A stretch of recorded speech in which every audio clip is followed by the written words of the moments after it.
Sarantuña. Carlos de Pando. Quinta temporada, esto ya se ha hecho. Yes. Parecía que no, y sí. Sí. Venimos con una novedad importante esta temporada, y es que vamos a emitir quincenalmente y no semanalmente. ¿Cierto? Tenéis un montón de capítulos que hemos hecho hasta ahora en los que podéis ver y escuchar en las semanas en las que no estemos. El resto sigue todo igual. Sí. Invitados increíbles, entrevistas interesantes, turras sindicales a tope. Seguimos aquí, en la sede de Dama, gracias a cuya colaboración grabamos Gracias este a Dama. podcast. Y empezamos esta temporada con Ida y Vuelta. Que es una película, que es una adaptación cinematográfica de una serie, que es un spin-off de otra serie. Adaptación cinematográfica de Aida, que es un spin-off de la serie Siete Vidas. Y para hablar de esta película tenemos a uno de sus guionistas, Fer Pérez, guionista de Kiki y El amor se hace, de Arde Madrid, tiene pendiente una película de estreno que se llama Los Justos. Y tenemos también a uno de sus protagonistas, a Secund de la Rosa. Correcto. Que aparte de actor es director de teatro, escribe teatro también, dirige musicales, escribió y dirigió la película El Cover. Recientemente se ha llevado un pedazo de Ondas y un pedazo de Premio Feroz por su papel en Superstar. En fin. Un titán. Un titán. Entonces tenemos a dos titanes para hablar de Ida y Vuelta. Vamos a hablar de metaficción, de cómo llegaron al proyecto, de cómo lo escribieron, de cómo lo interpretaron y un poco de todos los entresijos del asunto. Así que vamos a hablar de Ida y Vuelta en Esto ya se ha hecho, con Fer Pérez y Secund de la Rosa.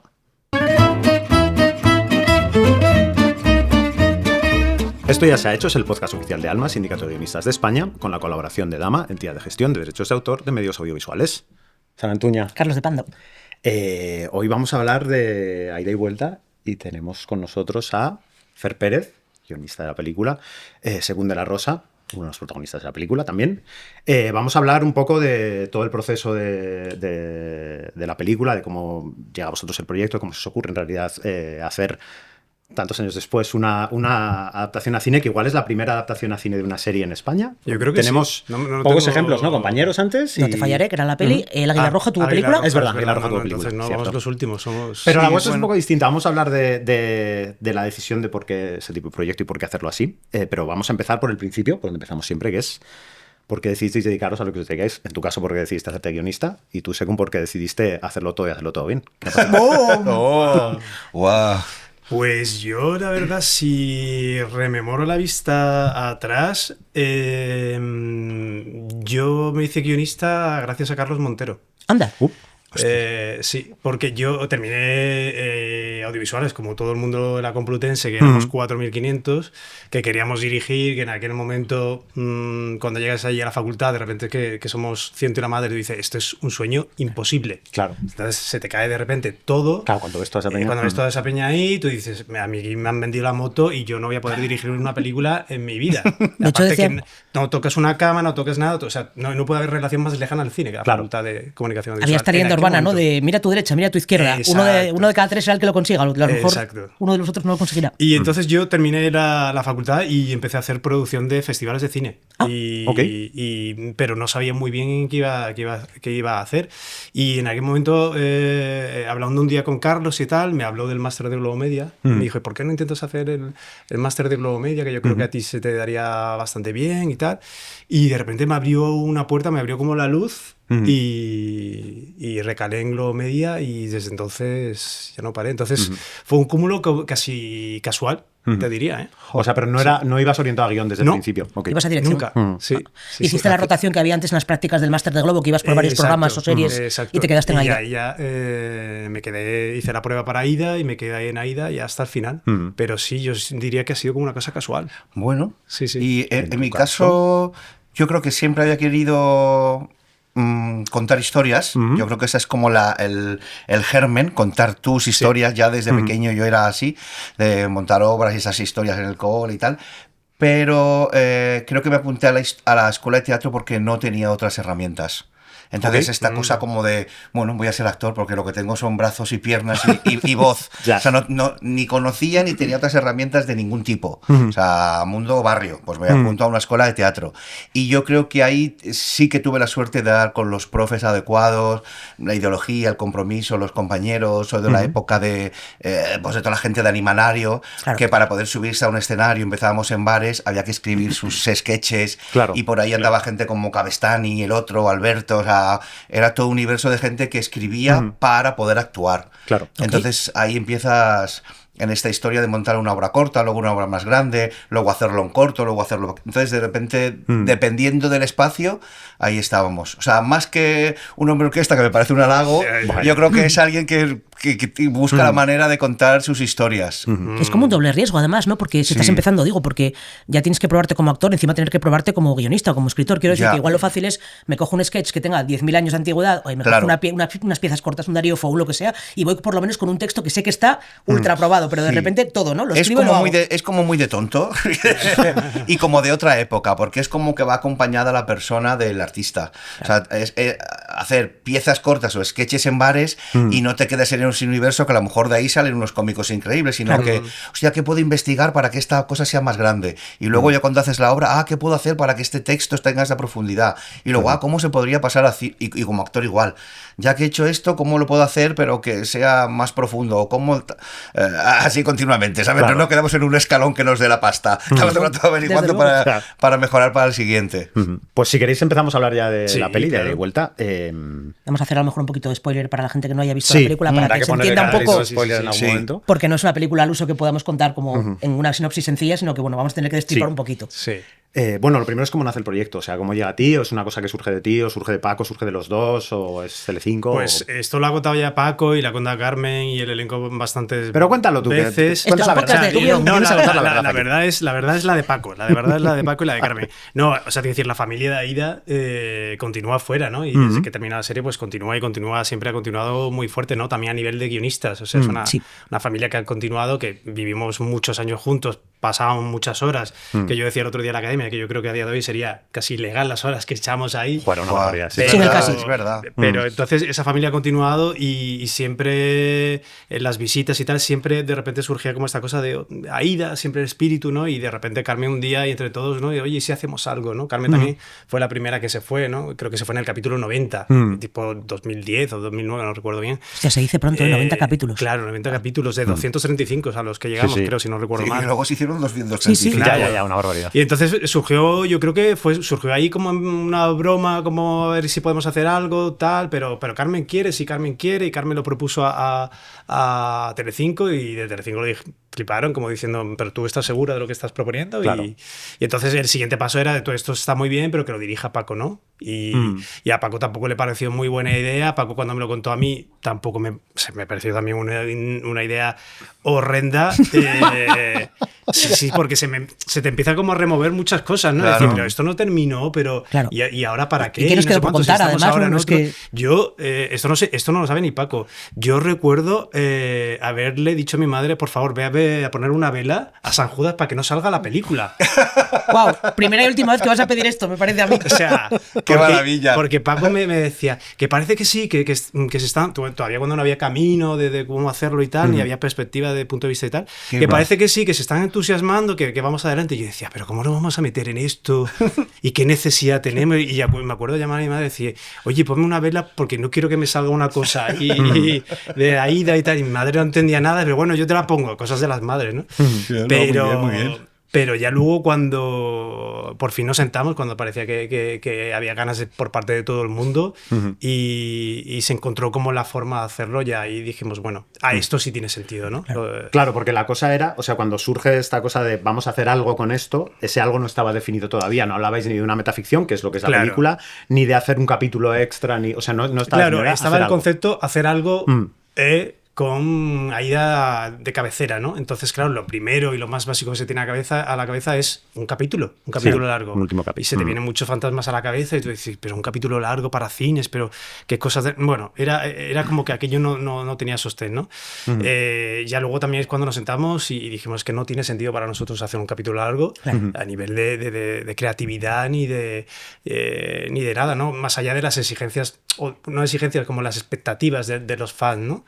Pero cuando encontramos el camino fue como muy certero. Decía, esto sí, aquí hay algo que contar. Sí. Y también, por otro lado, había algo que acompañando a Paco como director nos llevaba a las Carminas, ¿no? En esa mezcla de ficción y realidad, claro. De cine, o sea, de metaficción, del que es medio documental, medio ficción. Y entonces era muy, muy claro, ¿no? Es ese momento en el que sientes el pálpito creativo y dices, es esto, no es otra cosa, ¿no? Exacto. Y el camino fue ese. Un universo que a él le gusta, como dice Fer, Carmina, para él Aida también tiene mucho que ver con conocer todo ese mundo y conocernos a nosotros, y desde ahí poder jugar con el Perlaván y Perlarrera, ¿no? Sí. Claro, que además es conocerlo de una manera en la que no lo conoce nadie, y eso te permite jugar con ciertos códigos y ciertas cosas. O sea, en realidad es como un gran falso making of, por decirlo así, ¿no? O sea, ese es el concepto de la película, básicamente. Claro, para los fans estupendo, además, los que nunca hayan visto cómo se hacía, que no hayan podido nunca ir de público, que había gente que iba de público, vamos, encantados, 135 capítulos, vamos, si algún fan quiso ir, pudo ir desde luego. Porque aparte nunca se, bueno, no sé si nunca, pero creo que nos ha contado mucho en pelis españolas cómo es un poco la televisión desde dentro, que en producciones americanas sí se ha visto más, pero aquí casi nunca se ha visto. Sí, cuando vas con esa idea que yo creo que todos hemos pasado por ahí, si la llevas a cualquier directivo de cadena o lo que sea, es como, no, a nadie le interesa cómo se hace la tele. No le interesa a nadie. La tele no funciona. Sí, pero bueno, aquí teníamos... es verdad que siempre está como el concepto, ¿no? A nivel de guión de la tele dentro de la tele no funciona, o el cine dentro del cine nunca funciona, o casi nunca, pero es verdad que aquí partíamos también de la base que teníamos unos personajes carismáticos, ¿sabes? Con un background que la gente ya conocía y como que no había que poner ni contexto ni antecedentes de nada, no necesitas 30 minutos de la película para explicar quiénes son. Ya todo el mundo sabe quién es el Luismas, ya todo el mundo sabe quién es Paco León, todo el mundo sabe quién es Seco. Entonces partes ya como del más 10 para empezar la película, ¿no? Y entonces ahí había una ventaja. Yo creo que es de las pocas series en España con las que se puede hacer esto, precisamente por lo que dices, ¿no? Porque es una serie que viene de unos tiempos en las que todo el mundo veía lo mismo a la vez. Exacto. Quiero decir, el lunes por la mañana todo el mundo había visto Aida. Y si no lo había visto porque estaba viendo otra cosa, lo había visto el domingo anterior. Sabía perfectamente los personajes, en qué punto estaban. Pues ha marchado Aida, ¿no? Pero ha entrado una chiquita, no sé qué tal más. No tienes que explicar nada, ¿no? Lo que tú dices. En este universo de cosas icónicas, yo el otro día viendo Stranger Things estaba pensando que claro, que bebe de todas y es una copia, referencia, homenaje de todas. Totalmente. Digo, si se hiciera a la española...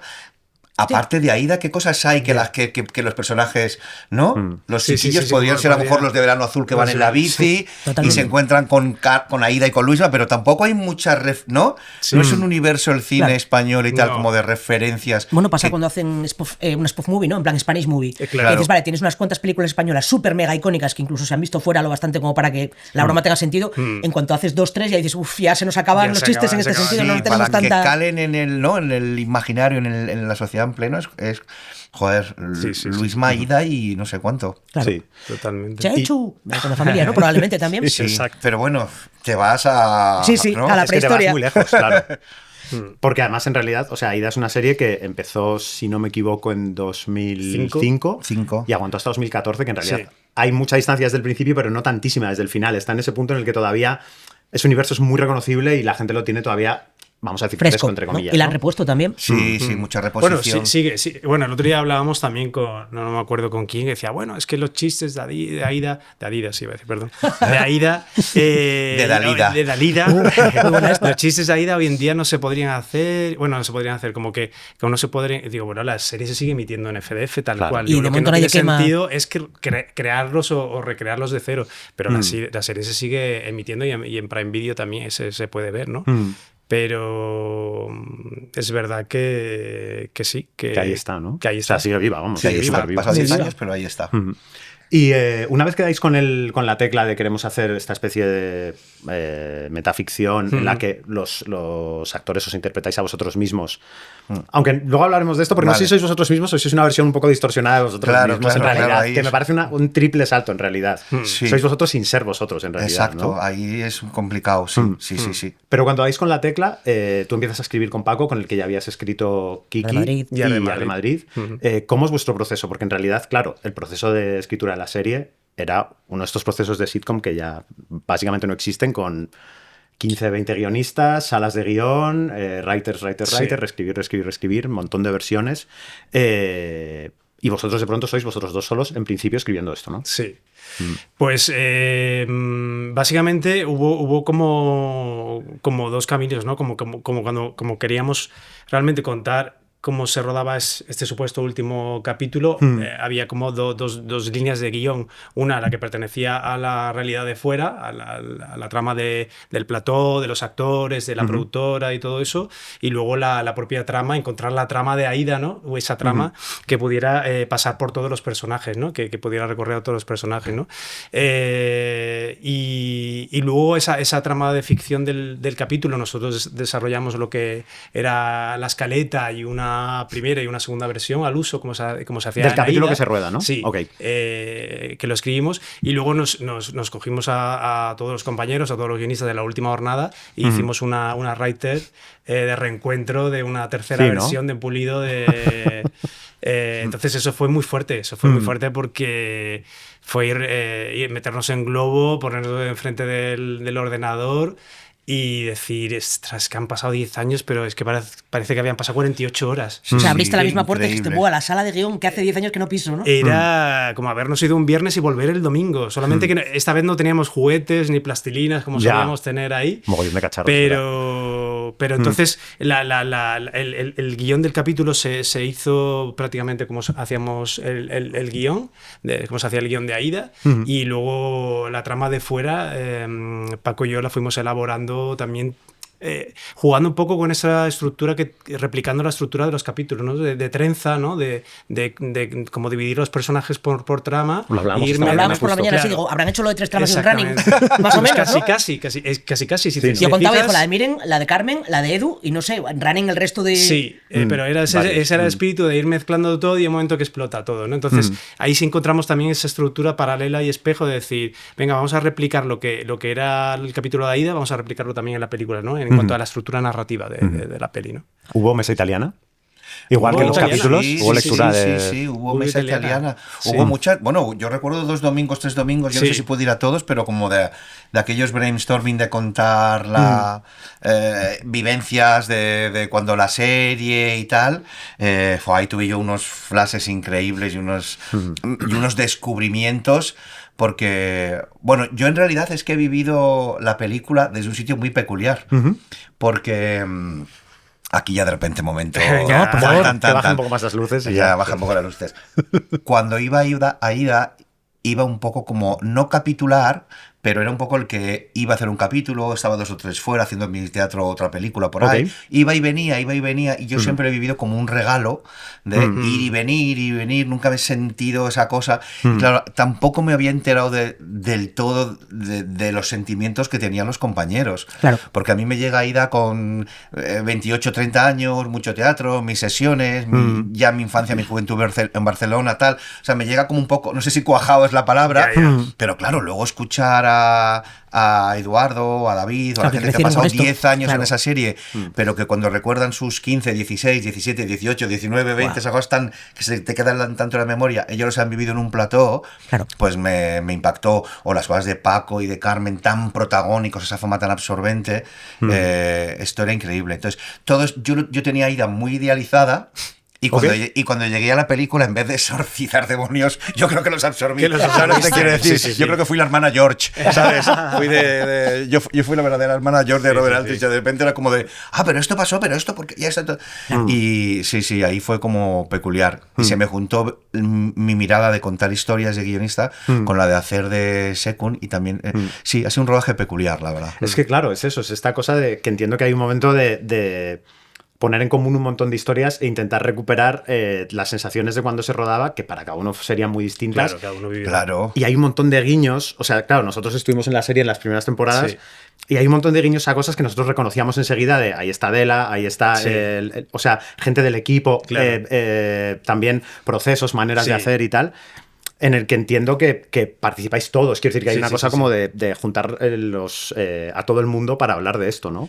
Sí, lo que pasa es que, bueno, Fer y Paco, que eran muy equipo, puede parecer que Aida, bueno, vosotros lo conocéis bien, puede parecer que sea una serie, comedia, esto, lo otro. No, pero es que la película de Aida y Vuelta es una película muy de autor. Porque es que Paco es muy autor, no es el realizador de un capítulo de la serie que viene con el guión escrito por vosotros y hay que hacer A, B y C. Él y ellos, porque yo creo que Fer también y parte del equipo que estaba ahí rodeando, estaban creando a la vez que se estaba haciendo la película, tenían muchas cosas en la cabeza y había como una cosa muy, muy creativa haciéndose.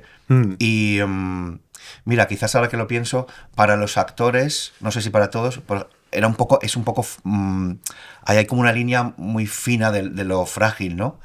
Porque haces de ti. Claro, ¿sabes? Claro. Yo recuerdo, mira, el único día que sí que yo recuerdo un poco complicado de esta aventura tan creativa era cuando, no se puede hacer spoilers, ¿no? Sí, Aunque vamos sí. a poner aquí el cartel.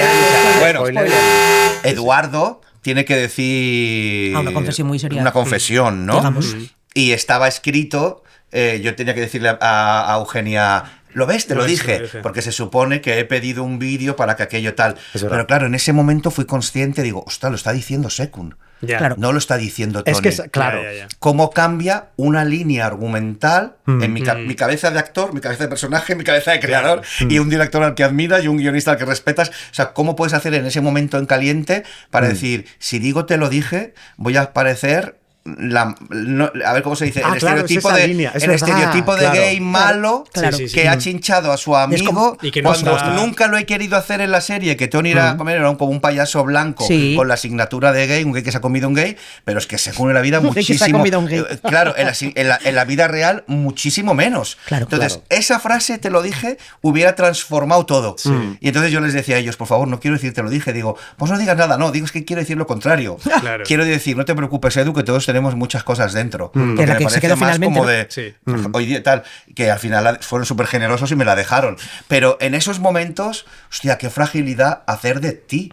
Porque como es lo que decías, que hay 3 tramas. Si no estás en una de esas 3 tramas y te quedas de corifeo, como el corifeo al final resulte que también es un tremendo, estás en función de... Y no desaparece Tony, desapareces tú. Claro. Entonces, esto para los actores era muy frágil. Buah, y para los oyentes que les acaba de petar la cabeza. No entendéis nada, no pasa nada. Mirad la película. Tienen que ver la todo película. Tiene sentido. Pero tuvieron mucha generosidad, iban como muy limando que Marisol, Edu, el otro tal, todo lo que se dijese fuera comedia, porque queríais mucha comedia, pero desde un sitio, joder, que estamos haciendo de nosotros. Claro, que sois vosotros, pero a la vez no sois vosotros. Entiendo que hay una serie de exageraciones porque además la trama... O sea, evidentemente es una trama de ficción y hay cosas que supongo que serán vivencias reales de vosotros, de los actores, pero hay otras que evidentemente no lo son y entonces lo que hacéis es una versión un poco, no sé si exagerada. Claro, sí, mismos. Un poco exagerada, pero en este caso no se iba en la exageración bien, se iba en la exageración mal. Entonces, puestos a soñar, que me sueñen bonito, ¿no? Ya. También había muchas cosas intercambiadas, de cosas... Todo eso es verdad que de alguna forma cuando nos metimos en el proyecto en Aida y luego también nos volvimos a encontrar con los actores, que nos contara cada uno cómo vivió el proceso la serie, porque claro, eso era, uno lo vivió de una forma, el otro lo vivió muy abajo y uno que no sentía nada, entonces cada uno lo vivió de una forma y ahí abrimos una caja de la memoria, incluso nosotros, de repente, claro, estabas en casa y te empezaba a surgir recuerdos de anécdotas, de frases, de cosas que pasaron que alimentaron muchísimo el guión, ¿no? Y que muchas otras veces también un poco para preservar la privacidad de los propios actores, hilando con lo que estáis diciendo, dijimos, bueno, vamos a hacer un poco thrillero y lo cambiamos. Lo que le pasó, hay cosas que dice Pepa de la niña que es de otra actriz, cosas que dice el otro y esto hacemos así y de pronto mezclamos todas las manzanas y ya no se sabe de quién es quién y todo el mundo está cómodo, ¿no? Pero es verdad que el recuerdo de la vivencia fue fundamental para la creatividad de esta peli. Sí. Y el tono, porque claro, el tono de la película no es el tono de la serie, el tono de comedia. Quiero decir, el tipo de comedia de la serie estaba muy definido, tenía muchísimo chiste de texto, muy elaborado muchas veces. O sea, de hecho, yo recuerdo muchos parlamentos que tenían 2 o 3 chistes por parlamento, que era una cosa como muy de sitcom pura y dura, vamos. O sea, las herramientas habituales del... ¿Teníais referencias a la hora del tipo de comedia que queríais hacer con la peli? ¿O es como, bueno? Bueno, ahí estaba un poco también la fricción complicada porque era siempre esta cosa de cómo nos acercamos a Aida, al tono de Aida, pero sin traicionarnos.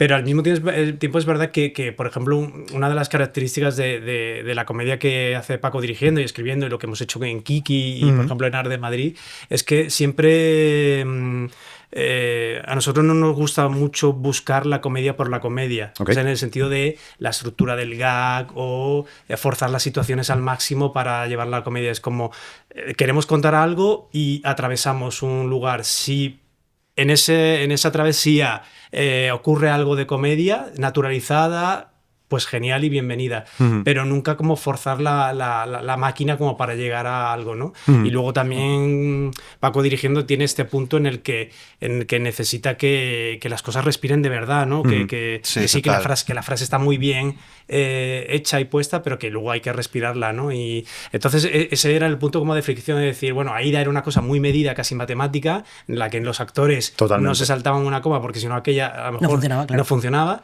y la parte de ahí de vuelta era otra cosa. Entonces, bueno, ahí estaba... Sí, ahí es donde decía antes que yo creo que se nota que tiene algo de...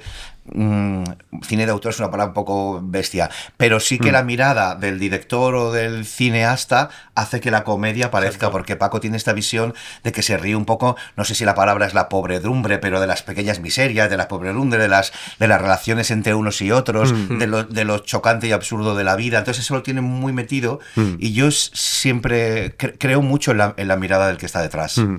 Hay mucho de eso, ¿no? En la peli, esta cosa súper pequeñita. O sea, en realidad la comedia tiene mucho de personajes... o sea, de un poco de las bajezas de los personajes también y de las pequeñas miserias, pero es una comedia que la de Aida, la serie, es como más sitcom, en el sentido que es más grandilocuente, más bestia al chiste, y esto es una cosa de sacar la comedia de momentos muy, muy pequeñitos, ¿no? Sí, de esos momentos. A mí uno de los momentos que más risa me produce de la película es esa Peppa Rush vigilando a Ewok y a Miren. Me parece maravilloso verla ahí apoyada en la pared. No hay nada, es ella ahí como apoyada mirando, ¿no? Y está conseguido de tal manera que me fascina ese momento. O la psicóloga, que es alguien completamente fuera del elenco de Aida, esta señora, a ver qué tal. Pero bueno, ahí ya está el juego de la psicóloga que quiere ser como seriecita, manda indicaciones, y luego ella a la vez está loca. De puta la obra. Que sí, pero bueno, tienes muchos momentos de esos, la verdad. Está guay porque vamos, ver la película conociendo un poco el sistema de producción, por llamarlo así, de una sitcom súper trallada como era Aida, que claro, dices, una barbaridad de temporadas, una barbaridad de capítulos.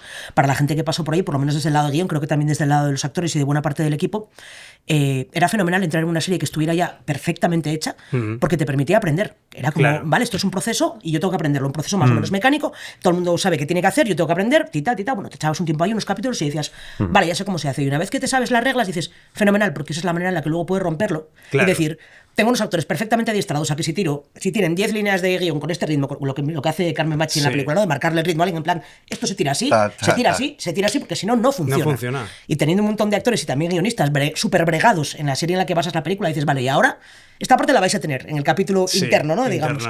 Y ahora, pues, tú estás como unas maracas porque te pasa esto, tú estás preocupadísimo por esto, a ver qué surge, ¿no? Hablábamos de que seguramente había bastante impro en esta... Igual no, no pero había mucho. En la película no. Así que Paco...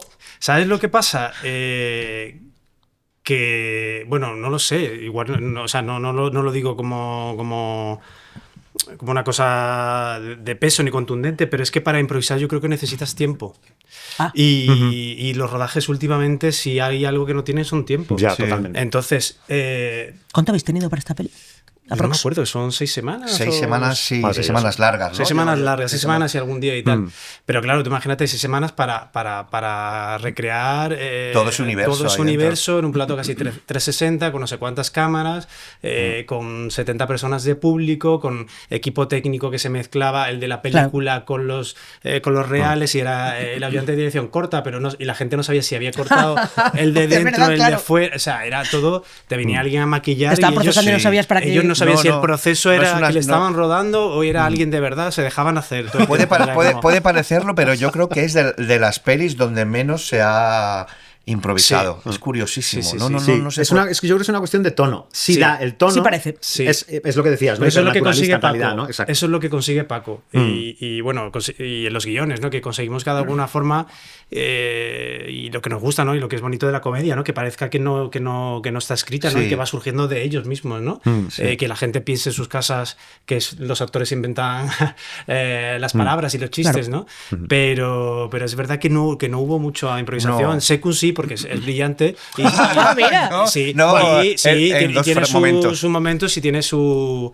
Pues claro, le sale el autor y evidentemente muy acertado. No todo el mundo se atreve a hacer eso. O sea, hay que tener muchas tablas, muchas sí, tablas claro. para Confiar hacerlo. en que lo lanzas y a ver si cae Exacto. con fortuna o no. Y dices, vale, no os ha hecho gracia ninguno, Sí, perdón. pero siempre desde esta cosa de vamos a hacer el teatrillo a ver dónde van las cámaras, tal. Y ahí sí que hay en ese momento de probar el texto, porque lo decimos que muchas veces en cine no se puede ensayar, es que no hay días no hay días materiales para ensayar. Entonces aprovechas ese momento del teatrillo, de la puesta en escena, mientras se colocan las cámaras para trabajar las 8 o 10 frases de ese momento, y en ese momento tienes que tener esta cosa de decir, venga, ahora es cuando lo voy a decir de verdad en el ensayo para saber qué pasa, porque no puedes... Y ahí sí te das cuenta que la frase puede cambiarse, transformarse, o que la otra mirada puede hacer que esa frase cierre de otro lado. Ahí es donde te puedes permitir, ya rodando... Ya, es muy complicado. Sí, es complicado. No. por Mira, tiempos. volviendo justo al guión, la película arranca con una mesa italiana donde claro. se lee el capítulo que se va a rodar y el personaje de Miren Ibarguren ve un chiste que no le gusta nada, que no le gusta tener que decir y pide que se lo cambien. Exacto. ¿Esto os ha pasado a vosotros en el Eso proceso pasó de en la... Aida. Eso pasó en Aida. Más de una vez. Más de una vez. Entonces pasó una muy concreta y tal, y de repente... Una muy concreta que no vas a contar. Una muy concreta que no voy a contar. Hombre, No, por Ponemos pitidos, lo que Todos sea. hacemos ahí un... por respeto a la actriz, ¿no? Ya. Pero... Ya vamos acotando a la actriz, ¿eh? Bueno, pobre, si no le gusta, pero a mí sí. parece bien si no podía Pero ser, se hizo, ¿no? Sí, totalmente. Se Ah, hizo. ¿se hizo? Al final se hizo, igual ¿Ah, sí? igual es que calcado. Entonces, es verdad que en un momento cuando estábamos creando con el guión, de repente nos acordamos de eso. Y dijimos, ostras, ¿tú te acuerdas de este momento que estábamos en una italiana y pasó esto y esto? Ostras, sí, pues aquí arrancamos la película. Ya. La italiana y con esto que de repente ya te sitúa en los límites del humor, lo que ya no empieza a hacer gracia, ¿no? Sí, Claro. yo en Aida he podido cambiar alguna vez alguna frase sí. con mucho tacto, pero alguna. Pues, Cuando le tocaba a Toni Colmenero a lo mejor decir una frase, claro, es que la vida y la ficción es lo que pasa con Aida de Vuelta, que se va mezclando. Ya. Y entonces de repente creo que tenía que decir una frase sobre una cantante, la típica Ya. frase Sí. tremenda, bomba, Sí, estás tal. más acabado que Marta Sánchez. Estas cosas. Perdón, y de Marta repente Sánchez, la no estás conoces acabada. o en esa temporada está contigo, de tal. Digo, Sí, hostia, claro. No puedo decir esto. No puedo decir Claro. esto, es que es imposible, no puedo. Claro. Bueno, vamos a cambiar, no sé si se cambió un nombre Sí, por otro o bueno, alguna sí, cosa. pero una cosa Pero pequeña. esa Sí. absurdez o sea, es que a esta persona la conozco. ¿sabes? Claro. Sí, pero en Aida no era, o sea, en Aida lo normal, vamos, yo creo, quitando alguna excepción, el Nada, no 100% se puede los quitar. guiones Sí. eran Tal cual. calificados, Tal clavados, cual. ¿sabes? Entonces, porque es una cuestión como matemática, ¿no? Y aquí pasó un poco lo mismo, sí. Y volviendo, o sea, yendo a esta cosa del tono y de los chistes. Claro, habláis, o sea, la película se sitúa en un hipotético 2018 en el que han pasado, la serie ha continuado y llegamos a un momento en el que hay que renovar temporada de la serie, hay gente que quiere, gente que no quiere, tal. Pero esta cosa de los chistes de Aida, esto que decías antes de gente que dice, ya no se pueden hacer chistes como los de Aida y tal. Sí. O sea, entiendo que, porque en la peli habláis de los límites del humor, que habéis pasado por este proceso de queremos hablar de esto porque es importante para nosotros esta cosa de lo que se hacía antes ya no se puede hacer, pero sí habéis, o sea, ¿cómo habéis afrontado todo esto? Pues hay un concepto que a nosotros nos gustaba mucho cuando empezamos a crear el guión de la película, que tiene un poquito de reminiscencia judeocristiana. Yo creo que era hacer como un examen de conciencia. Es decir, pero qué guay lo que hemos hecho, pero bueno, también qué hemos hecho, ¿no? Vamos a revisitar eso, ¿no? Y en ese sentido yo, por ejemplo, también recordaba que eso a mí me abochorna muchísimo, pero... El humor de... No, Ah. El humor de entonces, ya. No, de entonces no. Por ejemplo, yo el gag por el que a mí me contrataron en Aida... Uf. a mí, o sea, Dios mío. o sea, Me voy a colocar, veamos. No lo voy a contar. Pero, no. Pero di algún titular en torno a qué. ¿En torno a qué? No, porque es heavy. No. Era como todo lo que se hacía. Yo firmé el capítulo del enano, ¿vale? El que nunca se volverá a emitir. Enterito. Bueno, tú, el único censurado de Sí. El capítulo censurado es Sí. Entonces yo recuerdo que ese chiste se celebró muchísimo y por eso me contrataron, pero al mismo tiempo digo, ostras, qué fuerte, ¿no? Entonces, para nosotros es verdad que había algo que nos gustaba de intentar hacer este examen de conciencia, decir, que hemos hecho durante todos estos años y cómo este éxito llegó a ser un éxito, pero al mismo tiempo no queríamos traicionar el espíritu de Aida. O sea, no queríamos de repente hacer una cosa como super woke, edulcorada y... Super Ewok. Super Ewok. Hablaremos de esto. Y de repente que traicionar un poco el espíritu. Es verdad que teníamos como la cortada de la ficción para poder hacer esos chistes, ¿no? Y explicar desde dentro de la serie y hacerlos, o sea, nunca desde fuera, ¿no? Es verdad que fuera del capítulo también hay algunos chistes que están fronterizos, pero también en ese juego del límite de estamos en el 2018, es el último año, ¿no? En el que explota todo, y también porque queríamos plantear ese juego de... O sea, es que está muy bien como tener la conciencia del humor que hacemos como de puertas para afuera, pero es que de puertas para adentro, con tus amigos y en casa y tal, muchas veces se dicen barbaridades. Absolutamente. Que fuera no lo dices, bueno, es que ahí Entonces... está todo como un poco... yo creo que está todo un poco mezclado y tanto republicanos como conservadores, liberales, luchadores con tal, está todo mezclado, porque cuando decimos lo de ahora no se puede decir, parece que estamos hablando que ahora estamos censurados. Sí. Pero los mismos que decimos que estamos censurados solo somos los progresistas que queremos que nos hagan chistes sobre gangosos, gays, mujeres, tal. Entonces, esa frase yo creo que habría que transformarla por otra, porque no es tanto ahora no se puede decir, sino creo yo, humildemente, que qué bien que ahora no puedas reírte de lo zafio y haya que buscar otras maneras de hacer el humor, ¿no? Quiero decir, porque parece como el propio que quiere transformar el mundo es el propio que lo censura. Y luego nosotros... Yo creo que como colectivo dramaturgo, guionistas tal, también más aguerridos, porque no es normal que en la vida diaria, como dice Fer, se puedan permitir tantas cosas, incluso las que estamos viendo hoy en día, y todo se lleve a la ficción. Sí. Y dentro de la ficción, casi al humor. O sea, ¿a quién le va a molestar que te fume? Es que me parece de locos, ¿no? Y incluso en el humor, a mí me puede más molestar, o sea, que estoy haciendo una recapitulación de todas las películas serias, sesudas, importantes, tal, donde de repente dicen, venga, no seas maricón, o no te comportes como un maricón, que todo el humor del mundo. O sea, me produce más vértigo El Sargento de Hierro, y ejemplo para todos cuando éramos chicos, Clint Eastwood, venga, pandilla de maricones, que no lo vais a lograr, que de repente me digan en Aida, vamos, maricón. Es que no le veo ningún... Quiero decir, será el contexto también, ¿no? Y también yo, que esto también lo comentábamos con alguien el otro día, que no recuerdo, pero es verdad que las barbaridades que, por ejemplo, hoy en día se escuchan también, por ejemplo, a nivel político y a nivel de presidentes imperialistas, o sea, que escuchas y que está pasando, o sea, a día de hoy me parece Aida un cuento de Andersen. Vamos, esto es nada, comparado con la realidad, con lo que hay fuera, ¿no? En comparación, pero, es muy bestia, la verdad. Sí, y se rompe esta cosa de que las películas de ficción tienen lo que hablábamos antes, su mirada, su historia, ¿no? ¿Cómo vas a contar una historia si no hay alguien que es el contrapunto de lo que quieres contar? Es rarísimo, ¿no? Pero no sé si habla de esto la peli, ¿no? Porque sí que hay un poco de ejercicio, o sea, hay debate y hay un poco de ejercicio de contrición de decir, o sea, sobre todo en el caso del Machu Picchu, que llega este chico que dice, me llaman el Machu Picchu, aquí también hay un poco un ejercicio de espiar pecados un poquito, ¿no? Sí, exactamente, sí. Porque también nos salía el concepto este de a la hora de elaborar gags de too soon, demasiado pronto para cuando se puede empezar a hacer chistes. Del 11S. Yo, por ejemplo, del 11S o de ETA, yo recuerdo, no sé, igual vosotros me corregís que también estuvisteis ahí, en Aida no se hacían chistes de ETA. No recuerdo chistes de ETA. Claro, los sociológicos eran más de 7 vidas, había poco de esto. Había poco, o sea, en Aida no se incluso Mauricio alguna vez ya muy avanzado, cuando yo creo ya hubo la tregua, decía, es de la ETA, no sé cuánto y tal, pero no se hacía chistes de ETA, y eso lo planteamos y decíamos a Paco, en Aida creo que nunca se hacían chistes de ETA porque estábamos en un momento también que todavía no, era demasiado pronto too soon, ¿no? Y dijimos, pues la italiana arranca con que se ha hecho un chiste sobre ETA y eso también ha generado polémica, ¿no?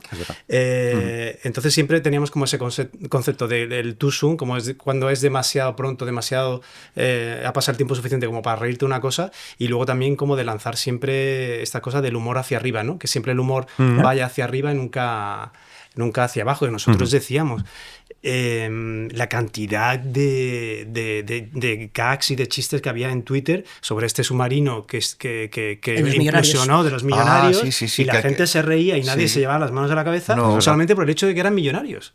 Eso hubiera ocurrido con unos refugiados y hubiera sido impensable. Entonces, como bueno, ¿dónde los límites son están como los muy, límites, ¿no? de la moral? O los personajes esperpénticos. Yo ahora que venía de Superstar en Sudamérica, también había un grupo de personajes esperpénticos, no sé si habéis oído hablar de la Tigresa de Oriente y todo eso, que eran un poco como Tamara tal, pero allá. Y ellos, una vez que las Torres Gemelas, cantaban la canción de las Torres Gemelas. Hombre. Como que, ¿os acordáis de esa canción de las Torres Gemelas? ¿Eso era gag? ¿No era gag? ¿El personaje cantaba en serio, de broma? Pero ahí era una burla total al atentado, ¿no? Del 11S. Pero a mí, por ejemplo, el concepto este de too soon me parece súper interesante. Porque hay un momento que es verdad que es como, no, ahora mismo no se pueden hacer chistes, pero hay un punto en el que yo creo que cuando pasan los años y pasa la historia, creo que tiene algo como sanador también cuando consigues reírte de algo que ha sido doloroso. No digo de hurgar en la herida y ser macabro, ¿no? Pero sí creo que España también bebe mucho de eso, de saber reírse de sí mismo, y últimamente está perdiendo eso. ¿Y el too soon cuándo? Porque hay gente que se muere y en el funeral ya están haciendo bromas. Claro. Lo que pasa es que el que las hace la broma no es el cómico, pero se supone que no, siempre esa cosa como lo más elegante es reírse en un funeral y hacer bromas sobre el fallecido, y no, o en un bar pasa una tragedia y por la noche, no sé ahora, pero ya estaban en el bar haciendo sus chascarrillos como para aliviar el dolor, ¿no? Sí, bueno, lo que decía Coveaga también, ¿no? Dice, llevo toda la vida y toda la adolescencia, toda la juventud en el País Vasco sufriendo ETA, como pasado el tiempo que no me voy a poder reír de esto. Que me da algo de risa, ¿no? Ya que me ha dado tanto dolor. Sí. Exacto, claro, qué bonito bueno, eso. Y luego, para más Inri, ellos tenían como la legitimidad para poder hacerlo, ¿no? Porque estaban allí, más que nadie sufriéndolo, ¿no? Era como si, bueno, de repente alguien en Sevilla se pone a explorar eso, pues queda igual, queda un poco más raro, ¿no? Es como tú estás allí y estás sufriéndolo, pues tiene como la legitimidad para poder reírte de ello, ¿no? Ya, nos hemos puesto muy serios de pronto. Sí. Vamos a hablar del Ewok. Vamos a... ¿cómo podéis poner la palabra Ewok? En el mundo en el que ahora tenemos clearances de todas abogados las películas. diciendo esta franquicia está no protegidísima. Eso fue un gran mareo, ¿eh? Sobre todo pudiendo tener otras opciones. Hay un personaje al que no funcionaba. Claro. No funcionaba. La trama salió como un Ewok porque... O sea, que hay más gracioso que Luisma y Baraja tengan un Ewok. O sea, no se me ocurre nada más gracioso. Entonces, si cambias la palabra Ewok por un mono o un pelo, no es lo mismo. Y sí es verdad que tuvimos un momento previo a rodaje de... ¿cuántos Ewoks salen? 56. No podemos tener 56, corremos el riesgo de que Disney nos demande. Y era como... ¿Tiene que ver con el número? Sí, del número de veces que se menciona. Esto Entonces hubo un momento que empezamos ahí como a recortar, y está todo como medido para que cumplamos. De hecho, eso no ya lo llama el Moni, ¿no? El Monichi, no sé qué, para no decir Ewok. Sí, porque está que además todo... le entra ya muy en personaje, que es como tan cookie hablando, exacto. ¿no? Claro, pero intentamos cambiar el Ewok y no funcionaba. Tiene que ser Ewok o no es nada. O lo cambiamos la trama. Te pusimos ya un punto... Exacto, es que el humor es ese, ¿no? Hay que dejar ahí Ewok. Sí. Ya, es que es muy gracioso, la verdad. Hay cosas en las que me gustaría entrar, pero hay una que no quiero que se nos escape, que es, hay un momento en la película en la que existe la posibilidad de que a Carmen Machi, para interpretar a ella, la sustituya alguien haciendo un deepfake y con inteligencia artificial. Un Gollum. Un Gollum de la vida. ¿Estáis preocupados por la inteligencia artificial vosotros? En vuestros respectivos campos. En vuestros respectivos campos, efectivamente. Pues yo estoy más, fíjate, me sale, no me quiero poner denso, pero me sale más tristeza que preocupación. Okay. Me sale como un poco de este universo triste o sea, como que ya entronca con este universo a la deriva oscuro del mundo en el que estamos, donde lo decimos pero a la vez nos da igual. Ahí se me mete la IA. No consigo entenderlo. No consigo entender...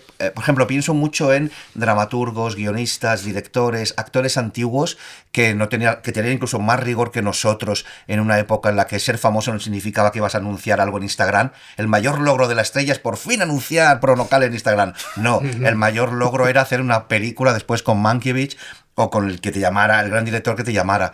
Toda esta gente que luchó tanto por tener una filmografía, que ahora su cara se pueda modificar, la boca, su idioma, decir lo que le dé la gana, o incluso la Winona Ryder tenga que tener una película porno porque a alguien se le ha ocurrido, me parece horrible, y que eso no esté legitimizado. O sea, ¿cómo yo para escribir a un pueblo de Valencia una carta al director tengo que poner mis datos? O para llegar a Dama...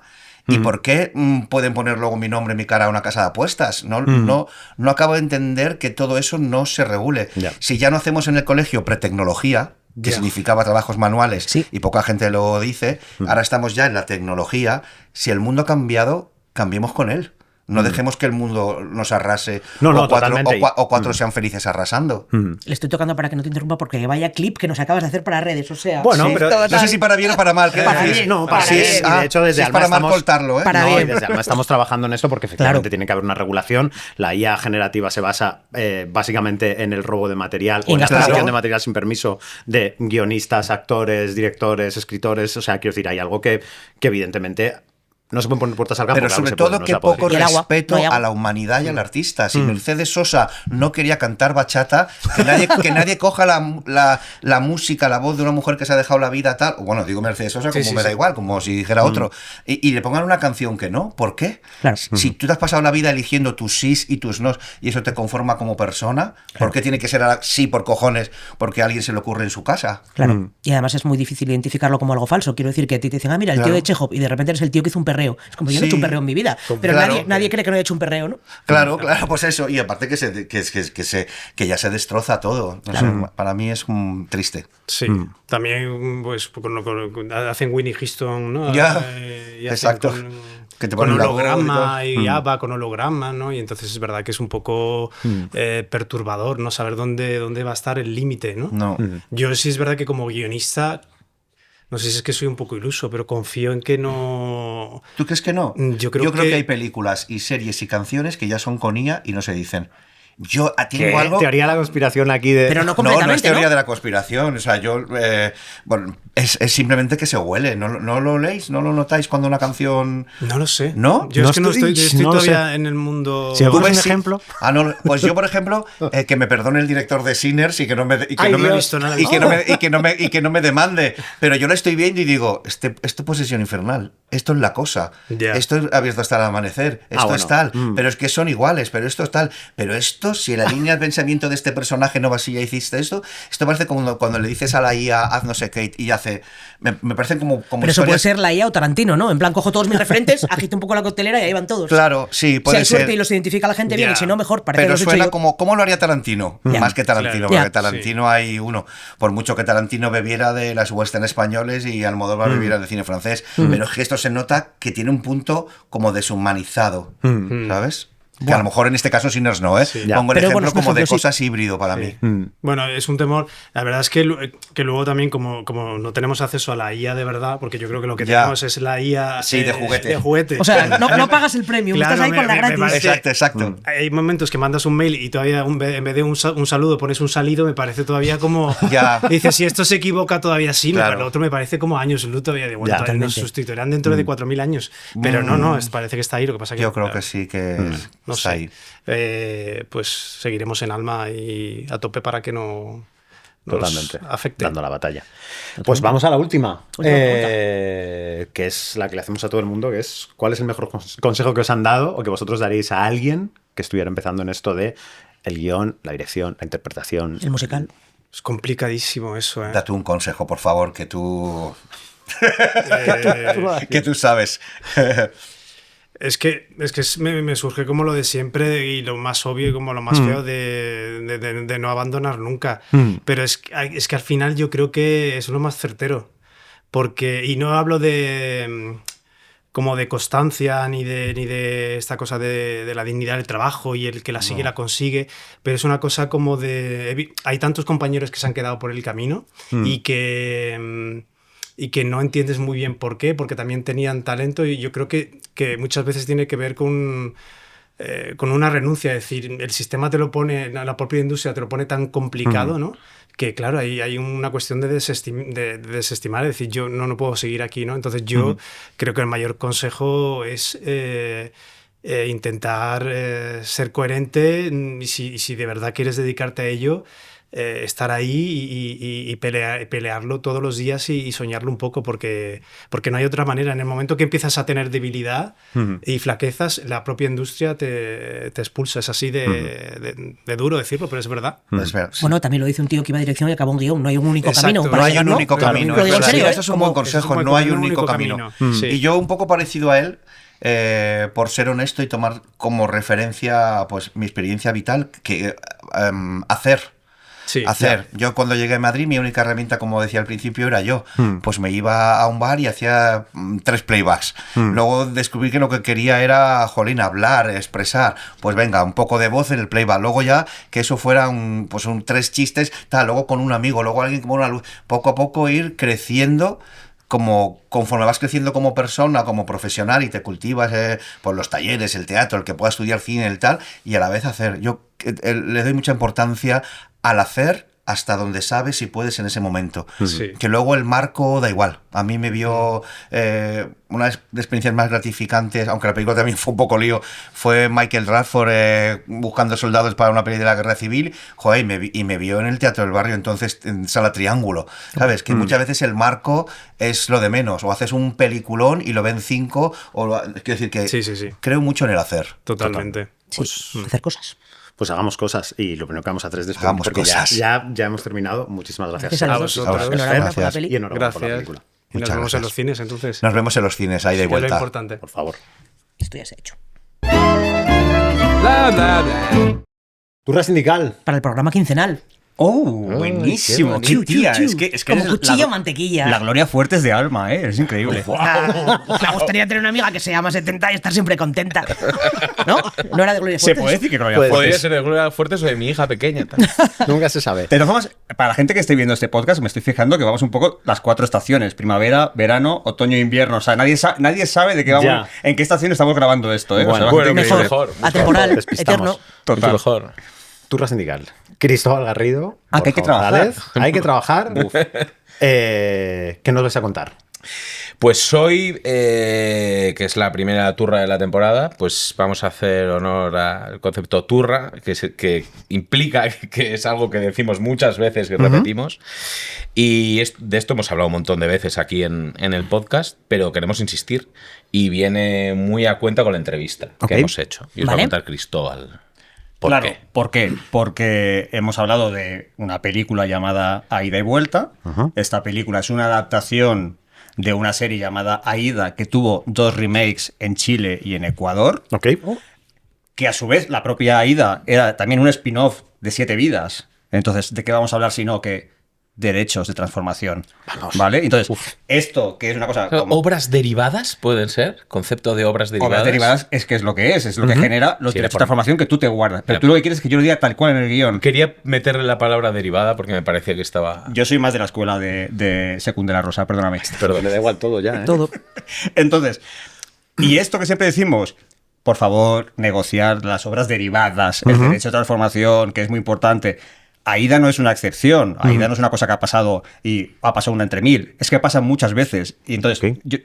nos hemos tomado un poco la molestia de hacerlo con proyectos, series, películas de hace bien poco. O sea, que se pasa todo el rato, ¿vale? Veamos. Vale. Sí. Entonces, mira, por ejemplo, empezamos con las pelis, dale. Vale, sentimental. Ibas a decir Sentimental Value. pero no. Sentimental de Ses Guy. Existe un remake, se va a estrenar ahora en Estados Unidos con Penélope Cruz y Seth Rogen. Ah, mira. Es por tu bien. Película escrita por Josep Gatell y Manuel Burke. Tiene remake en Italia y en Alemania. Amor de madre, escrita por 2 idiotas. Tiene remake Gracias. escrita por Cristóbal Garrido y Adolfo Valor. Tiene remake francés en Netflix. Y El desconocido, por ejemplo, de Beto Marini, tiene remake en Estados Unidos, creo, coproducción inglesa, creo, con Liam Neeson. Esto solamente en pelis. Y estamos hablando de cosas que han pasado los últimos 3-4 años. Series, empiezo. Dale. Machos Alfa, 4 remakes en Francia, Italia, Países Bajos y Alemania. Wow. Seguimos con los hermanos Caballero, la que se avecina, remake portugués llamado Viciños para siempre, que me flipa ese Me gusta título. mucho. La Casa de Papel, aparte de que ser un Money gran Heist. éxito en sí misma, tiene un remake en Corea y además el spin-off Berlín, ¿vale? Los Protegidos y Física o Química siguen haciéndose reboots, recontinuaciones, bla, bla, bla. Eva y Nicole, que era una serie, ahora ya es como, se han hecho una especie como de continuación que se llama Eva y Renata. Déjate ver, de Álvaro Carmona, esta serie pequeñita para 3player, pues por la serie más pequeñita que te puedes imaginar, han comprado los derechos Amblin, no es cualquier productora, la productora de Spielberg, para hacer la adaptación en Estados Unidos. Poquita Fe se ha hecho en Alemania.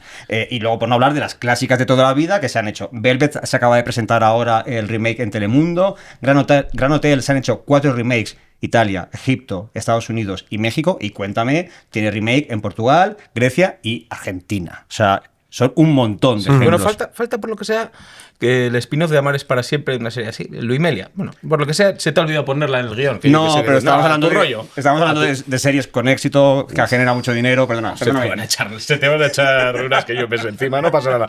No va a matarme mucho. Os quiero a todas. Entonces, yo no sé cuánta de esta gente ha negociado sus derechos de transformación, pero si no han hecho, mucha gente ha perdido mucho dinero porque esto está generando mucha pasta, ¿vale? Claro, o sea, efectivamente, es que no va a ser ni el primer caso ni el último. O sea, se hacen continuamente remakes, reboots, spin-offs, adaptaciones de obras de teatro, películas que sale un cómic por lo que sea, o novelas. Y esto solo se puede llevar a cabo si cedemos, porque existe además el derecho de transformación, que es lo que estábamos hablando, ¿no? Correcto. Voy a leer la definición de derecho de transformación, Dale, si os parece. por favor. Venga. El derecho de transformación es una facultad patrimonial exclusiva del autor, es decir, nuestra, para autorizar la traducción, adaptación o cualquier modificación de su obra que resulte en una obra derivada. Y por supuesto requiere el consentimiento previo del autor. Que es decir, entonces, si tú no das el consentimiento, no se puede hacer.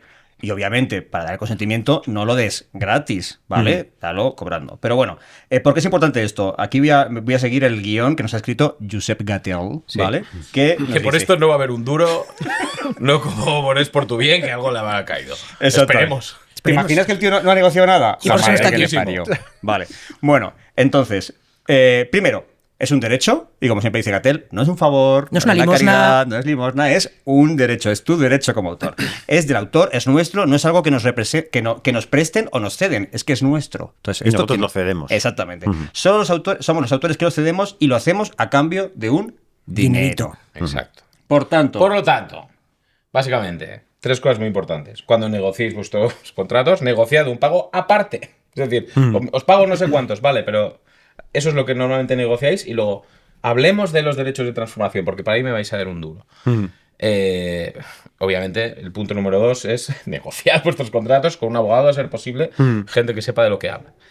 Y si no sabéis cuánto pedir, esto lo hemos dicho varias veces, porque dices, pues bueno, no sé cuánto considera, cuánto me corresponde proyectar algo, hablar de un porcentaje, negociar de un porcentaje. Claro. O sea, de cada euro que se lleve usted, señor productor, de esto yo me llevo X, un porcentaje. Que es que si no se hace nada, no, si no hay. Bueno, pues un porcentaje de 0 es 0, un porcentaje de 1, eso tal. Y porque hay, además, todos ganan. Si se hace un remake, gana el productor y gana el guionista. Yo, por ejemplo, en el caso de Adolfo y mío, cuanto más duro hemos negociado el porcentaje, por lo que sea, esa serie, esa película ha tenido remake. Por lo que sea, casualidades de la vida, siempre es así. Es verdad que hay veces, si tú has hecho una serie que es un biopic de Rocío Jurado, pues a lo mejor tampoco te pongas muy loco, porque a lo mejor igual en Corea no lo quieren. Claro, vale. Exactamente. Pero si tienes una serie, una película con un concepto que es perfectamente exportable, que es una historia que se puede entender en cualquier sitio, no es ninguna tontería que se pueda hacer. Y como ya hemos dicho, hemos puesto un montón de ejemplos de series que se han vendido, que se están haciendo. Sería una pena que tú, guionista, querido guionista que nos estás escuchando, no recibas un euro por todo eso. Entonces, al final es lo de siempre. Cuando negocias, es como si tú les dices a los productores, no sé, sería absurdo que George Lucas no viera ni un euro de las 25.000 secuelas que ha tenido la Guerra de las Galaxias. Pues esto es igual. Entonces, creo que es fácilmente entendible y es fácilmente negociable. Así que, por favor, poneros duros, porque hay mucho dinero en juego. Este apartado siempre suele estar muy abajo en los contratos. Es justo lo que iba a decir. Hombre, siempre está muy escondido. Para que llegues ahogado a eso. Sí, Pensad en eso. Lo ponen ahí a propósito. Porque es algo que, si sale bien, al resto le sale muy bien. Claro. Y cabe la posibilidad de que nos pongáis de acuerdo, entonces esa cláusula se puede quitar. Porque a ti te están pagando para hacer una peli o una serie, no para hacer 25.000 secuelas. ¿Qué pasa? Que si resulta que esa cláusula no está y es tuya, Si se quiere hacer una secuela o se quiere hacer un remake o bla, bla, bla, tendrán que negociar. Ok, perfecto, porque entonces si vamos a negociar ahora, es que ahora ha sido un éxito. Entonces ahí te puedes subir muchísimo más Claro. a la... ¿Cómo se dice esto? Al alta. Se puede subir mucho más lo que tú cobras, ¿sabes? Porque evidentemente estás Ya hablando ha ya sido de un un éxito. éxito, no estás hablando de un posible éxito. Así que la opción de quitar la cláusula de derecho de transformación es posible si no llegan a un acuerdo. ¿Y hasta aquí? Y hasta aquí, ¿no? La turra del primer programa. Estupenda. ¿No? Muy bien. Estoy Te todo el puedes rato- subir a la parra, era lo que quería decir. Perfecto. Gracias. Dios mío. Yo estoy ¿Eh? todo el rato pensando que la gente que estará en su casa diciendo, bueno, hombre, pero ¿cómo van a hacer un remake de mi película que es rara, pequeña, tal? Y yo pienso todo el rato, hay un musical de Ana Frank. Claro. De Ana Frank. Claro. O sea, Y de los Sí, Piratas de la Tierra. que de siempre los se Piratas dice. de la lo que Tierra. siempre Sí, decimos. sí. Sí, Y sí. de las películas de Cristóbal y Adolfo, ¿sabes? Que es Que una por cosa- cierto, alguien nos quiso comprar los derechos de una película que no lo has dicho. Dilo. ¿Se puede decir quién fue? Nos lo compró Will Smith el remake de Promoción Fantasma. Luego nunca se hizo, pero hay una cosa muy guay, que durante mucho tiempo Will Smith, o la productora de Will Smith, no creo que El Will propio Smith no se Will hiciera un Smith. bizum todo lo... Bueno, Will Smith es muy de hacer las cosas él por sí solo, ¿eh? O sea, que está Sí, bien. a las bravas, ¿verdad? No, pues cada 18 meses Will Smith renovaba la opción. Entonces, es dinero que te entra. Entonces, si no lo hubiéramos negociado, no hubiéramos visto ni un duro. Así Totalmente. que, por favor, hacedlo por mí, negociad, ganad dinero, haceros ricos.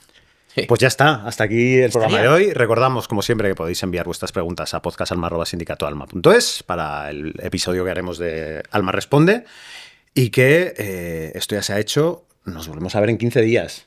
un par de semanitas se pasa muy rápido y tenéis los capítulos anteriores para refrescar cositas, los reels que iremos soltando o la posibilidad de tejer una bufanda. También.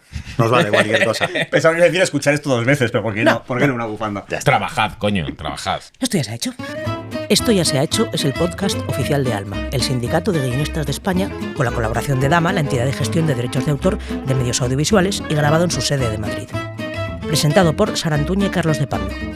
Dirección Alba Lucío y Josep Gatell. Guión, documentación y producción Pablo Bartolomé, Diana Rojo, Borja González Santaolalla y Cristóbal Garrido. Producción y prensa Alma, Julia Yago y Ana Pineda. Redes sociales, Diego Soto. Diseño gráfico, Borja González Santaolalla. Realización y edición de Lemon Juice. Música, Music Library.